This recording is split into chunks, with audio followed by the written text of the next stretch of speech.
ahora vamos a hablar sobre software de cálculos a modo de ejemplo para solucionar aspectos específicos del código estructural. En este caso nos vamos a centrar en la parte de estructuras mixtas, puntualizando con ejemplos gráficos y específicamente en los software de cálculo. Y por último, ver un tema importante que ya se está mencionando, que tiene que ver con el tema de la sostenibilidad. Entonces, ¿qué vamos a ver durante la presentación? Como comenté primero, vamos a enfocarnos en la comprobación de secciones mixtas con un ejemplo práctico. Siguiendo por esta misma línea, el siguiente punto a tratar sería la comprobación de los forjados mixtos, todos ellos en base al código estructural. Y por último, dentro del ámbito de sostenibilidad, la evaluación del carbono incorporado con ejemplos comparativos. De esta manera nos permite tener una herramienta adicional. Bueno, en primer lugar, con respecto a la comprobación de secciones mixtas, vamos a ver, y yo creo que tanto Marta como Gemma ya lo expusieron perfectamente, y es que efectivamente para esta sección hay una transposición de lo que son los eurocódigos, en este caso el eurocódigo 3 y el eurocódigo 4. Y vamos a ver que con respecto a las formulaciones o a las terminologías para realizar el cálculo de este tipo de secciones, se van a mantener. Entonces, en base a eso, un primer aspecto a tratar a modo de ejemplo podría ser las secciones mixtas, en este caso los pilares. Vamos a ver que dentro del artículo 114, específicamente entre los anejos del 30 al 32, vamos a poder encontrar todas las comprobaciones y el dimensionamiento para estructuras mixtas de hormigón y acero. En este caso puntual, para pilares mixtos, vamos a ver que ofrecen este tipo de distribuciones como ejemplos paramétricos que están dentro del código estructural. Y a nivel de calidades de los materiales, tanto del acero como el hormigón, vamos a tener un rango, en este caso para los perfiles laminados en caliente, del 235 al 460. Y para la parte de la resistencia característica del hormigón, va a variar entre los 20 a 50 newtons por milímetro cuadrado. Ahora, ¿qué se especifica dentro del anejo 30? Básicamente en el apartado 6.7, para este tipo de materiales, vendría a ser las metodologías de cálculo para proceder a realizar el diseño. Entonces plantea dos métodos. En este caso, el primero sería el método general y otro un método simplificado. Específicamente, si vemos el método general, vamos a ver que va a considerar los efectos de segundo orden y también el tema de imperfecciones, en función a los coeficientes de alfa crítico que se calculen para la estructura. Aquí puede ser aplicable para pilares con secciones asimétricas. Ya vamos a ver la diferencia con respecto al método simplificado, y va a permitir el uso de software de cálculos. Por otro lado, el método simplificado va basado respecto a las curvas de Pandeo para perfiles metálicos, y puntualizando dentro de este párrafo hay ciertas limitaciones, las cuales van a diferenciar con respecto al método general. Pilares con sección uniforme y también doblemente simétricas, el factor de contribución va a estar entre un 20 y un 90%, y con respecto a la desvestidura dimensional, no va a poder ser mayor que 2. Luego, estos dos puntos vendrían a ser, los últimos dos puntos vendrían a ser con respecto al tema de interacción entre el hormigón y los perfiles. Temas de recubrimiento, tanto de la base como para el canto, van a estar en relación a un mínimo de 40 milímetros y a un porcentaje del 40% para la base de nuestro pilar y un 30% del canto de nuestro pilar. Y como cuantías máximas, en este caso nos da un límite del 4% para la parte de hormigón.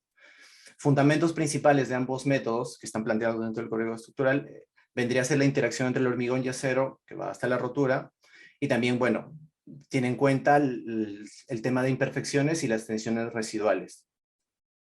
A partir de ahí, hay que considerar que las secciones se van a mantener planas después de la deformación. En este caso, para ver un caso práctico, vamos a dirigirnos al programa Constil, en el cual preparé un modelo muy sencillo, una pequeña estructura de acero, en la cual se han considerado dos tipos de perfiles metálicos. En este caso, no me voy a detener tanto para la parte de cargas, sino ir más para como pinceladas rápidas de las verificaciones que estaría realizando el programa y herramientas importantes que se podrían tener en cuenta para realizar este tipo de comprobaciones. Respecto a la definición de perfiles, vamos a ver que se puede plantear para la parte de pilares este tipo de secciones, los cuales van complementadas bastante bien con lo que se menciona en el código estructural. En la parte de vigas, para los forjados con chapa colaborante, vamos a poder considerar estos dos tipos de perfiles. Entonces, yendo a la parte de análisis y comprobaciones que se tendría en el programa, vamos a poder incluir dentro del análisis en primer orden, segundo orden, los que normalmente vamos manejando y vamos intuyendo para estructuras metálicas. Entonces, y esto va a estar basado en función a las cargas que hayamos introducido. Específicamente este modelo está pensado para cargas por gravedad, para mostrarlo de manera sencilla. Y con respecto a las comprobaciones globales, enfocándonos en el tema del cálculo de los perfiles, vamos a ver que podríamos hacer este tipo de dos matices, análisis de primer orden y en segundo orden, y en este caso para efectos de diseño de los pilares mixtos, si bien menciona que está en función al eurocódigo, como hemos visto, esta transposición nos ayuda para poder tomar esta herramienta y poder realizar el cálculo en función al código estructural. La metodología vendría a ser el modelo completo, no el modelo simplificado, y con estas consideraciones es que con Constil podríamos empezar a verificar las secciones. Entonces, si nos detenemos a ver un tipo de sección, imaginemos esta central, tenemos este perfil bisimétrico. Entonces, a partir de aquí ya se podrían ver particularidades específicas en función al cálculo que se está realizando. Al ser un cálculo muy sencillo, un ejemplo muy sencillo, perdón, vamos a poder ver particularidades del cálculo, de obtener resultados con respecto al obtener los diagramas de interacción propios del pilar. Las características y los valores de resistencia se van a detallar en función a los cálculos normativos que se estarían aplicando. Y referente a las comprobaciones, vamos a poder ver que podríamos estar detallando los perfiles que estaríamos generando dentro del software y aplicando toda la parte normativa que me permita hacer la verificación de estos perfiles. Tomando como herramienta este software de cálculo que es Constil. Bueno, regresando a la presentación, ya por otro lado, vamos para la parte de comprobación de forjados mixtos. En este caso, los anejos dentro del código estructural se van a mantener especificados entre el 30 y el 32, están muy bien descritos. Y estos son características particulares que se ven dentro del anejo 30. Tipos de losa mixta que vamos a ver, particularidades con respecto a los tipos de análisis que se tendría que realizar para el cálculo de losas mixtas, y bueno, adicionalmente las comprobaciones con respecto al dimensionamiento sería como una especie de vanos apoyados. Adicionalmente, hay comentarios dentro del código estructural en las cuales, por ejemplo, para el dimensionado de chapas nervadas, van a quedar fuera dentro del código estructural, y para eso hacen un llamado a los eurocódigos, específicamente lo que está relacionado para perfiles y chapas de paredes delgadas conformadas en frío. Entonces, estas características se van viendo dentro del código estructural y nos va a permitir poder dirigirnos al eurocódigo para poder complementar los anejos y los capítulos que tienen en cuenta. Respecto a la clasificación de secciones, dentro de los mismos apartados en el anejo 30, te lleva va dirigiendo perfectamente cómo podrías realizar el cálculo y la verificación de cada uno de ellos. Nos dirige al anejo 26 para este ejemplo. Para construcciones apiadas y no apiadas, da un estimado de cuantías mínimas de armado que varían entre el 0,2% y el 0,4%. Y con respecto a los cantos de losa mixtas superiores a 90 milímetros, plantean los espesores de hormigón y también para los casos donde la luz actúe de forma mixta con la viga. Con respecto al tema de formaciones, vamos a ver también que conserva las comprobaciones respecto a las flechas. En este caso, un punto importante vendría a ser la flecha chapa sometida para el peso propio y el peso de hormigón, variando en una longitud de luz libre partido sobre 1,80. Otro aspecto importante para resaltar dentro de la comprobación de forjados mixtos tiene que ver con el ancho eficaz. Entonces, si repasamos los artículos 5.4 y 5.42, vamos a ver que lo va a hacer en función a estas tablas, este dimensionamiento, para calcular los anchos eficaces. Y bueno, las longitudes efectivas va a estar en función a estas gráficas que están específicamente descritas en el código estructural. Luego, para verlo un caso práctico, en este caso, saltando para poder ver otra herramienta de cálculo, este caso práctico lo vamos a ver en el programa Tekla Structural Designer, que es un programa destinado al diseño de edificaciones, tanto de estructuras de hormigón armado como de acero.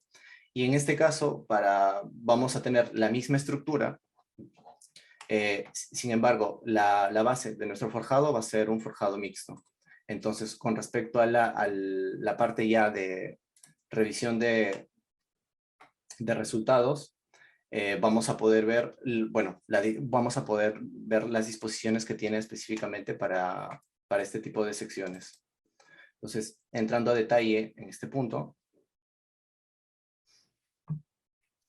vamos a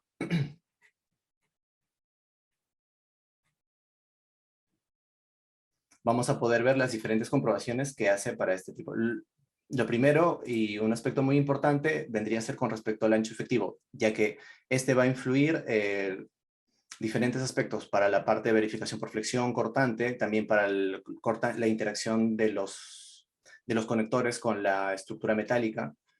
Y bueno, el programa se rige en función a las formulaciones que hemos comentado en la presentación. Sin embargo, deja esta parte abierta para que el calculista considere si es que por ciertos criterios considera que podría tener un ancho efectivo mayor o no, se podría editar y en función a los anchos efectivos ya se podría realizar las comprobaciones. Asimismo, respecto al tema de las conexiones, vamos a ver que se va a poder básicamente editar y poder tener una distribución de conectores a lo largo de nuestra sección mixta. Entonces, esta parte viene siendo muy interactiva para poder colocar los valles y hacer este tipo de distribuciones. Características adicionales tendría que ver con respecto a las deformaciones límites y al cálculo de la frecuencia natural, es decir, a los modos de vibración que podría tener, que podría generarse para este tipo de estructuras. Entrando más a detalle, las comprobaciones específicas de esto lo podríamos ver. Podríamos igual ir configurando cada una de ellas, y si entramos a ver cada una de las comprobaciones, vamos a ver que tiene en cuenta aspectos como, por ejemplo, el cálculo del ancho efectivo y las capacidades del momento plástico resistente para poder compararlo con los valores límites. Esto sería un aspecto a grandes rasgos que podríamos usar tomando esta herramienta de cálculo. Regresando a la presentación, dejando ya de lado esta primera parte, ahora vamos a tomar como referencia la parte de sostenibilidad. Dentro del cálculo de estructuras, ¿cómo podríamos contribuir dentro de este punto? En el anejo 2 de sostenibilidad, dentro de las tablas A2, A13, vamos a ver que sí, una manera de la contribución es medir las emisiones directas relativas al gas del efecto invernadero. Eso es en función al cálculo del CO2 que se podría obtener. Entonces, para poder comparar y ver en función a una herramienta que nos pueda ayudar a realizar esta comparativa, vamos a tener la misma estructura, una estructura mixta, la que hemos revisado, y con las mismas cargas se plantea una estructura de acero. Esta vendría a ser un poco más pesada porque ya no se está trabajando en la interacción de hormigón y acero. Y por otro lado, para este mismo estado de cargas, se trató con una estructura de hormigón. Y veríamos cuáles vendrían a ser las diferencias, primero a nivel de pesos que podría generar cada una de ellas, y también con respecto al impacto eh, de las emisiones de carbono. Entonces, para esto tengo este modelo donde estamos incluyendo las tres características. Vamos a ver que a nivel general, a nivel de cargas y a nivel de coeficientes tienen las mismas características, y un aspecto importante como herramienta es que en principio se indica cuáles serían estos coeficientes de emisión, ya sea por metro lineal o por metro cuadrado, en función al tipo de elemento que se esté seleccionando. Permite poder introducir para todos los elementos que se estén considerando dentro de la estructura, estructuras de hormigón, estructuras de acero, también estructuras de madera y estructuras mixtas, y poder colocar los coeficientes. Estos básicamente pueden ser editables. ¿Por qué? Porque en este caso, en función al tipo de tratamiento que se da para algún elemento en específico, estos valores se pueden ajustar de acuerdo a unos procesos que se estén dando.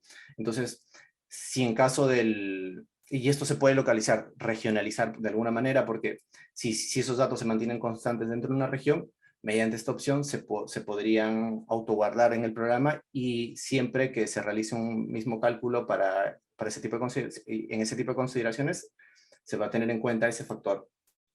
Entonces ya en función a esos factores,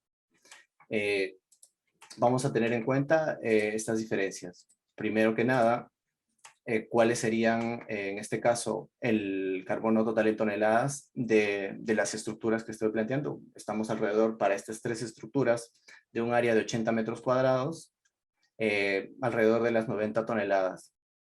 Si vamos específicamente para ver a detalle tanto la parte de acero como para la parte de hormigón, vamos a poder ver que, primero, para la parte de acero, encontrar matices para cada elemento. Es decir, nos puede mostrar está marcado por esta barra de colores. Podemos ver que, por ejemplo, para esta IP500 y para estas características, está emitiendo tantos kilos de CO2. Y lo mismo se va a replicar para cada uno de los elementos. De igual manera, esto se podría hacer una revisión para la parte de hormigón a nivel de elementos y también a nivel de forjados. Vamos a ver que hay diferencias de matices, no solamente por la geometría en específico, sino también por particularidades de armado, de refuerzo de cada uno de ellos. Ahora, si queremos ver un global de estos tres proyectos, podríamos verlo a través de este diagrama. Entonces, por ejemplo, a partir de aquí nos da un resumen de absolutamente cuáles son todos los elementos que están emitiendo, en este caso CO2, y parte elemento por elemento en función a los coeficientes que se han colocado. Vamos a ver que en general del globo, más del 50% está cubierto por los elementos de acero. Luego la otra vendría a ser, por el otro lado más grande, alrededor de un 20%, los elementos de las losas de hormigón. Y por último, en este caso, los elementos más pequeños, las secciones o los perfiles secundarios, ya van específicamente por este rubro. Regresando a la presentación, con respecto a la cantidad al impacto en kilos, tanto de la parte de acero como la parte de refuerzo, bueno, tenemos estas tres diferencias. Estas probablemente se mantengan muy constantes respecto a los kilos. Hay una ligera diferencia debido a que acá necesita secciones más pesadas que esta porque no está trabajando con sección compuesta. Y para la parte de hormigón tendríamos estas características con respecto a los cubos de hormigón y al armado de refuerzo que se están utilizando en todos los elementos. Si queremos comparar estas mismas estructuras respecto al gráfico que hemos visto, A nivel general vamos a ver que la primera estructura mixta estamos hablando de unas 35 toneladas de emisión en general. La parte de acero tendríamos 5 toneladas adicionales, los cuales van por el hecho de que, hay elementos más pesados, entonces se nota esta gran diferencia. En cambio, si vamos para el lado de la estructura de hormigón, vamos a ver que tendríamos, con respecto a la emisión de CO2, un 50% de diferencia con respecto a estas dos estructuras. Claro está que esto está en función a un tipo de consideraciones específicas que se hicieron para incluir los factores de CO2 para cada uno de estos elementos. Entonces, de alguna manera, esto más allá dentro del marco del cálculo de estructuras, una vez ya teniendo en cuenta el costo y el impacto que va a tener a nivel estructural, también permite herramientas como estas poder evaluar el CO2, las cuales van a contribuir y probablemente agreguen valor al proyecto estructural. Y bueno, eso sería todo y gracias por su atención.